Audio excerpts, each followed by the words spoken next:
Hello everybody, welcome to another video. I am Ryder of Dinosaurs. And here we are again, looking at claims done by JM Truth. This claim is a personal claim, his personal claim, and I'm going to show him he's not being truthful. Before we begin, a massive thank you to Negative Exponents for finding out this information and allowing me to do a video using his content. Check out his channel and subscribe. He really deserves it. So basically we are going to compare two comments JM did, one on BM Furball's interview and another one on a different channel. When you pull out, I have a master's in science and technology, and use that as support, to me I think that opens it up so that we can see what the science behind your degree was and see how high that raises your expertise, knowledge, know-how in the topic at hand. Well, absolutely. But I don't think I've ever used my Master's of Science in Instructional Design and Technology to offset gas pressure. Oh, really? We disagree on gas pressure. I'll tell you what I enjoy. I enjoy being in this debate, science debate, as a woman. I feel like, awesome being a woman and being an equal peer in a science debate.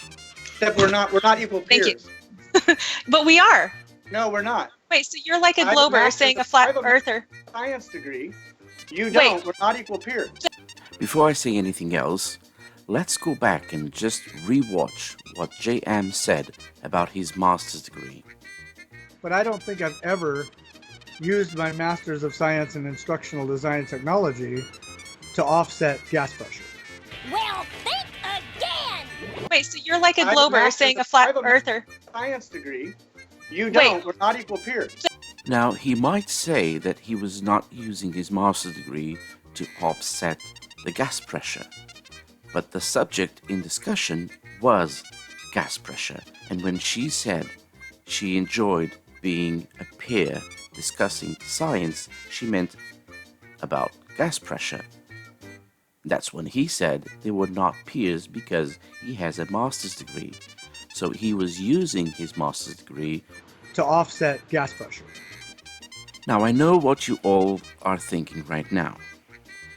I know there's a part of the interview where he mentions me, the misspelling videos, and in particular the claim that centripetal force is a new term and it can't be found on any scientific or physics document older than 50 years.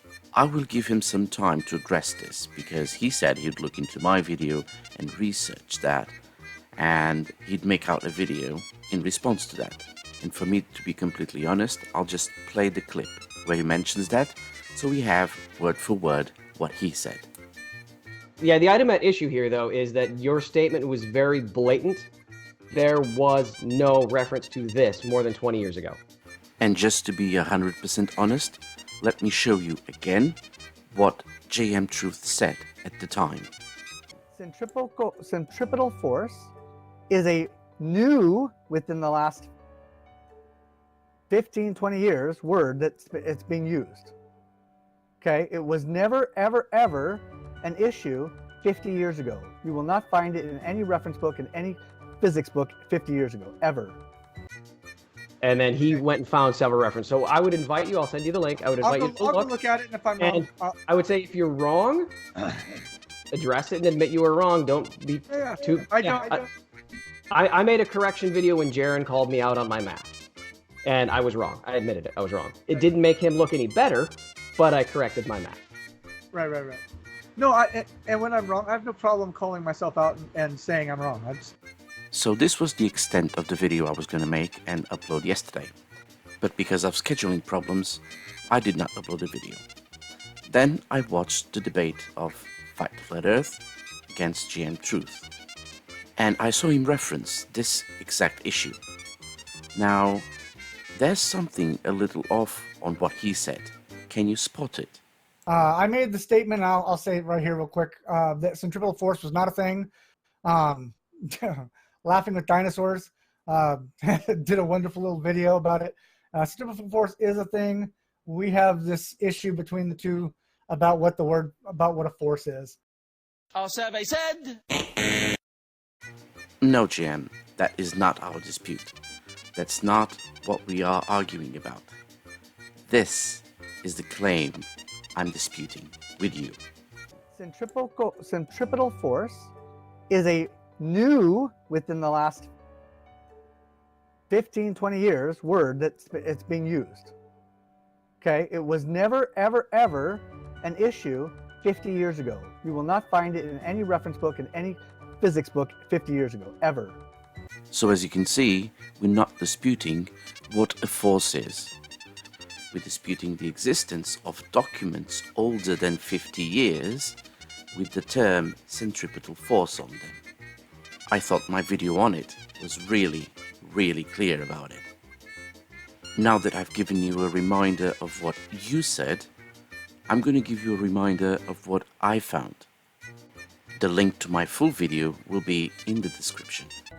As you can see, I did find a very old document called Philosophical Transactions, volume 45, from 1748, with reference to centripetal force. I know I'm not good at maths, so let's take out the calculator and see if that's within the last 50 years or not. So let's see. We're in 2019.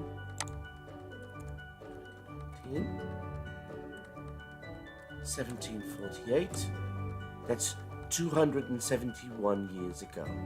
And to be 100% honest with myself and you, if you find out that the information I got was wrong, make a video about that. Prove me wrong. So, either way, make a video. Either saying that you're wrong, or proving that I'm wrong. I'll be waiting.